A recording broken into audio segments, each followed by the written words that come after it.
नमस्कार, मैं KB रुस्तगी, आप लोगों का एस्ट्रो फ्रेंड, अपने चैनल ज्योतिष की पाठशाला में आप सभी का स्वागत करता हूं।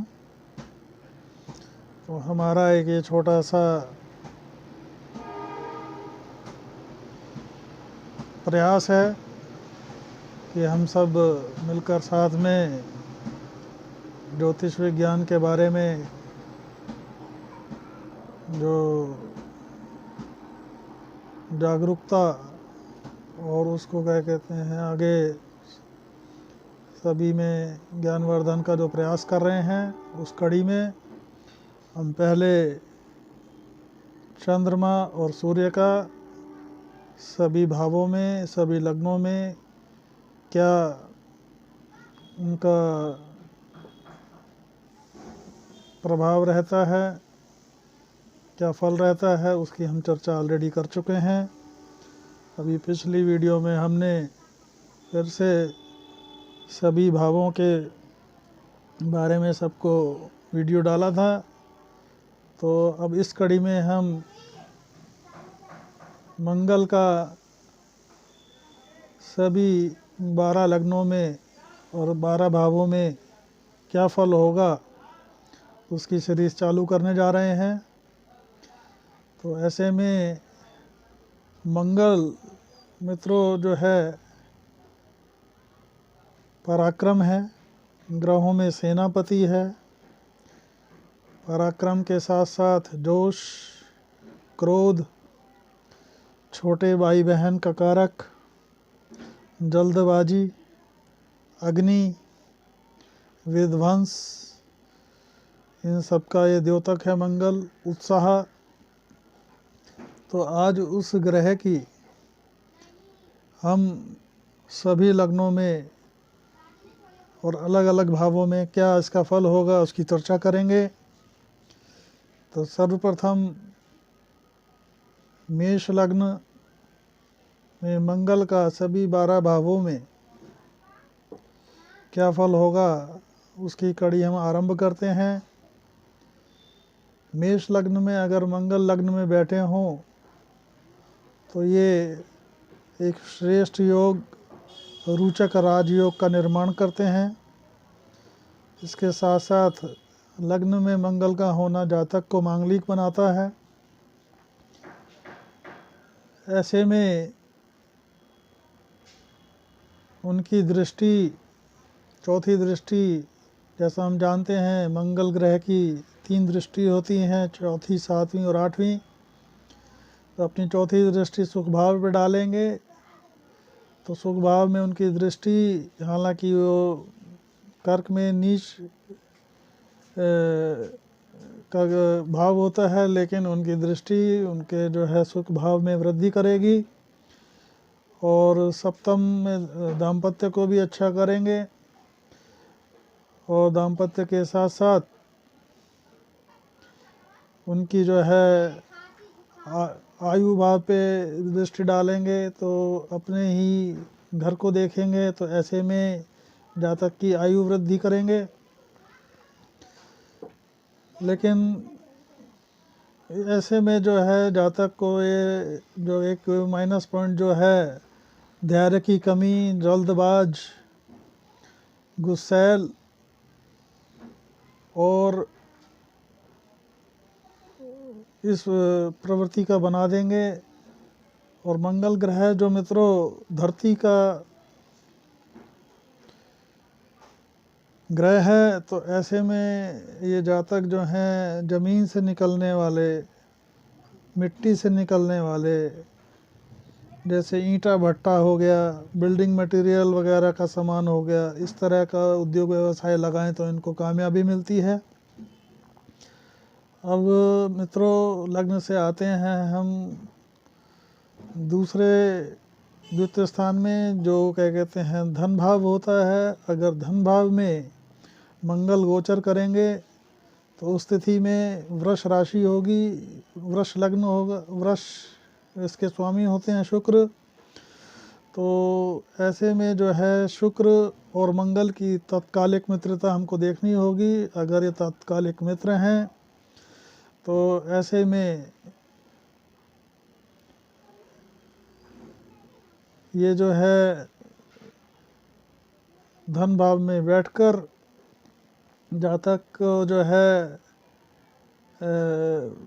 उनके ज्ञान के घर पर दृष्टि डालेंगे तो जातक को ज्ञानवान बना देंगे, और अष्टम भाव पे डालेंगे तो उसमें आयु और रोगों में जो है कमी करेंगे, आयु की वृद्धि करेंगे। और नवें भाग्य स्थान पे आठवीं दृष्टि डालेंगे तो ऐसे में जातक को जो है ये भाग्यवान बना देंगे। तो कुल मिलाकर वृष में जो है अगर मंगल बैठ के, हालांकि मंगल जो है अग्नि तत्व हैं और वृष जो है ये भूमि तत्व राशि है, धैर्य की राशि है, मंगल जल्दबाज है, लेकिन फिर भी इनकी दृष्टियां जो हमने बताया वो लाभ पहुंचाएंगी। अब यही अगर मंगल मेष लग्न में, लग्न के स्वामी अगर पराक्रम तृतीय भाग में तीसरे भाव में बैठेंगे तो मंगल यहाँ पर जो है कारक होते हैं, तो जातक को अत्यंत पराक्रमी, उसके पराक्रम में वृद्धि कर देंगे। लेकिन इस स्थिति में थोड़ा सा छोटे भाई बहनों से मतभेद की स्थिति उत्पन्न करेंगे। तो ऐसे में अगर अपने मंगल को आपको ठीक करना है तो छोटे भाइयों और बहनों के हितों की रक्षा करें, उससे आपका मंगल मजबूत होगा। और यहाँ से पराक्रम भाव से वो जो है दाम्पत्य पे दृष्टि डालेंगे तो दाम्पत्य में थोड़ा सा जो है पति पत्नी में मतभेद की स्थितियां पैदा कर सकते हैं, लेकिन दाम्पत्य को कोई ऐसा नुकसान नहीं करेंगे।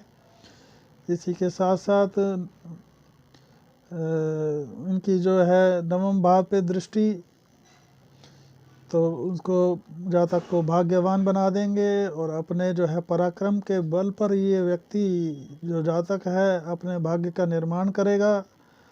और उसके साथ साथ दशम पे दृष्टि, कारोबार की क्या कहते हैं वृद्धि होगी ऐसे जातक की जिसका जो है पराक्रम भाव में मंगल होगा, तो जातक को व्यापार और व्यवसाय से लाभ, और ऐसे जातक जो हैं शासन से भी अच्छा लाभ मिलता है, या शासकीय नौकरी में इस तरह के या शासन से संबंधित कार्यों में, ठेके संबंधी कार्यों में अच्छा लाभ अर्जित होता है। राजनीति में भी श्रेष्ठ फल मिलते हैं ऐसे जातकों को।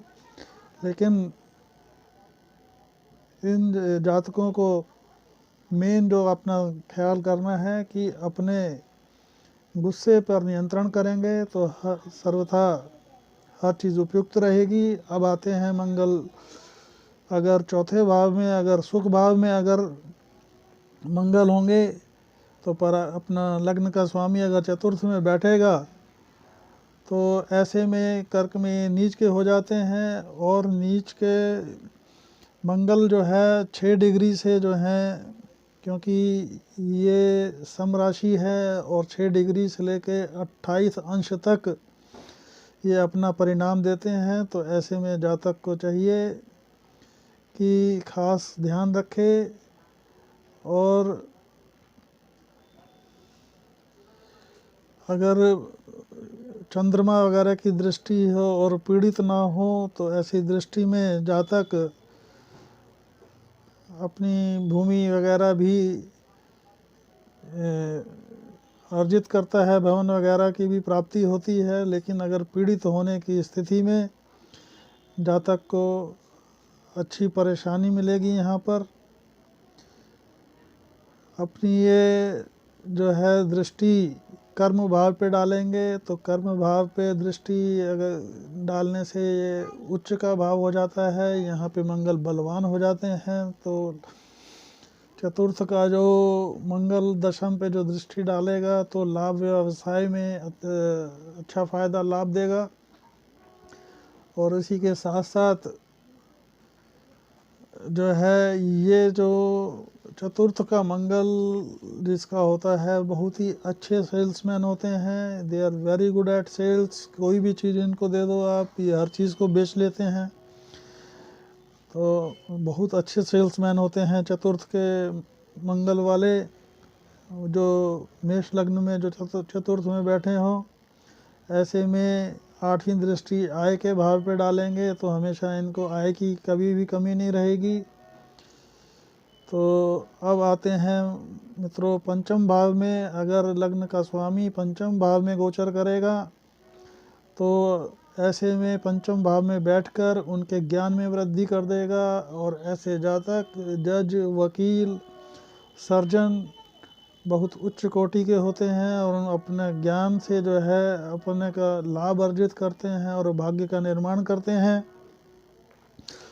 और यहाँ पे बैठा मंगल चतुर्थ की दृष्टि जो है अष्टम भाव पे डालेगा, उससे आयु की वृद्धि कर देगा, और आयु की वृद्धि के साथ साथ इनकी सातवीं दृष्टि लाभ स्थान पे दृष्टि होने से इनको लाभ की कभी भी कमी नहीं रहेगी, हमेशा लाभ आता रहेगा। और आठवीं दृष्टि जो है ये व्यय पे डालेंगे, तो व्यय जो है ऐसे जातकों को चाहिए कि अगर कोई ये धर्मार्थ वगैरह से जुड़े रहेंगे और उसमें खर्च करेंगे तो अच्छा रहेगा और इनको लाभ प्राप्त होगा। अब आते हैं मित्रों छठे भाव में। छठे भाव का जो मंगल कारक होता है शत्रुहंता बनाता है, लेकिन ऐसे जातकों को चाहिए कि ये ऋण ले सकते हैं लेकिन ऋण ना दें। ऋण देने की स्थिति में चाहे अपने किसी भी खास व्यक्ति को भी ऋण देंगे तो इनका पैसा लौटेगा नहीं। तो ऐसे जातकों को चाहिए कि अगर षष्ठ का मंगल हो मेष लग्न में तो किसी से ऋण आप ले सकते हैं लेकिन ऋण देने से बचें।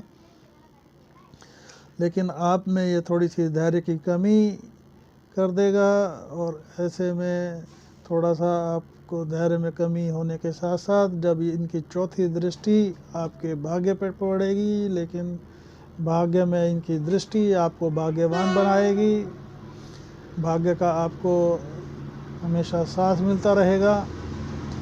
और इनकी जो सप्तम की जो दृष्टि है वो डाले व्यय भाव पे पड़ेगी, व्यय भाव पे दृष्टि। ऐसे में आपको चाहिए कि आप कोई भी कार्य करें तो आप लेकर कार्य करें तो आप फलीभूत होंगे, क्योंकि ये